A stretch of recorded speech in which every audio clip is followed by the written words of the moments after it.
જય સ્વામિનારાયણ. આજે વાત કરવી છે ઉદારતા. ભારતના કેરળ રાજ્યની આ જૂની ઘટના છે. એક વિસ્તારની અંદર કૃષ્ણ નામના ચિત્રકાર રહેતા હતા.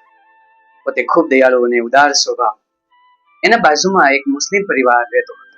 બધા હળી મળીને રહે અને આનંદ કરતા હતા. એક સમયે એ મુસ્લિમ પરિવારના ઘરે ભયંકર આગ લાગી. આગની જ્વાળાઓ આકાશને આંબે આટલી ભયંકર અને ધુમાડાના ગોટે ગોટા નીકળ્યા. બધા જ માણસો ભેગા થઈ ગયા. પરિવારના મોટા વ્યક્તિઓ તો નીકળી ગયા, પરંતુ બે નાના બાળકો એ ઘરની અંદર ફસાઈ ગયા. હવે આટલી આગ અને આ જ આગની અંદર એ બાળકોને કેવી રીતે બચાવે? પરિવાર આક્રંદ કરવા લાગ્યો, અમારા બાળકો બચાવો બચાવો, બૂમો પડી. પરંતુ આગની લપેટો એટલી ભયંકર, કોઈની હિંમત ન ચાલી. પરંતુ કૃષ્ણનો સ્વભાવ દયાળુ. પોતે એ લપેટોની અંદર, આગની અંદર કૂદી અંદર જઈ અને બંને બાળકોને એક મોટા ધાબળાની અંદર વીંટી અને એ બાળકોને બહાર લાવ્યા. પણ આગ એટલી ભયંકર હતી કે બાળકો તો બચી ગયા, પરંતુ કૃષ્ણ ગંભીર રીતે દાઝી ગયા. દવાખાને પહોંચે ત્યાં સુધીમાં કૃષ્ણનું મૃત્યુ થયું. લોકો ગમગીન, બધાની આંખમાં સોધાર આંસુ.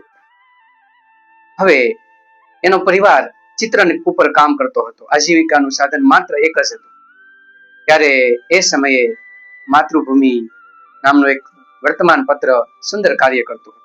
તેમને આ કિસ્સો પોતાના વર્તમાન પત્રની અંદર છાપ્યો અને લોકોની દયાની લાગણી ફૂટી નીકળી. એ સમયની અંદર 24,000 રૂપિયા ભેગા થયા.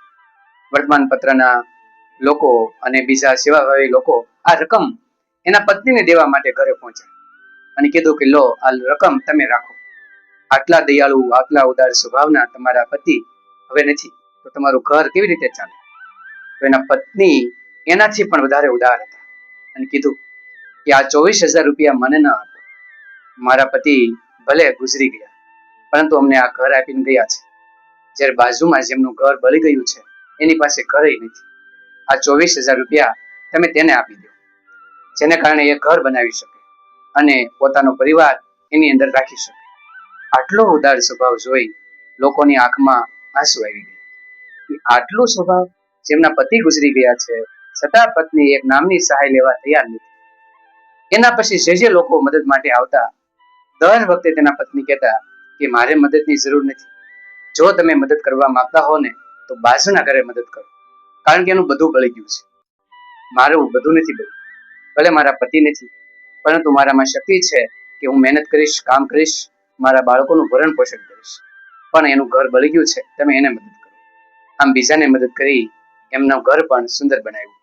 આવા વ્યક્તિઓ જ્યારે આવો કિસ્સો આપણે સાંભળીએ ત્યારે ખરેખર ગૌરવની લાગણી થાય કે લોકોની અંદર ઉદારતા, પ્રેમાળતા, દયાભાવ ખૂબ છે. આવો કિસ્સો સાંભળીને અન્ય લોકોના જીવનની અંદર પણ દયાભાવ જરૂર જાગે.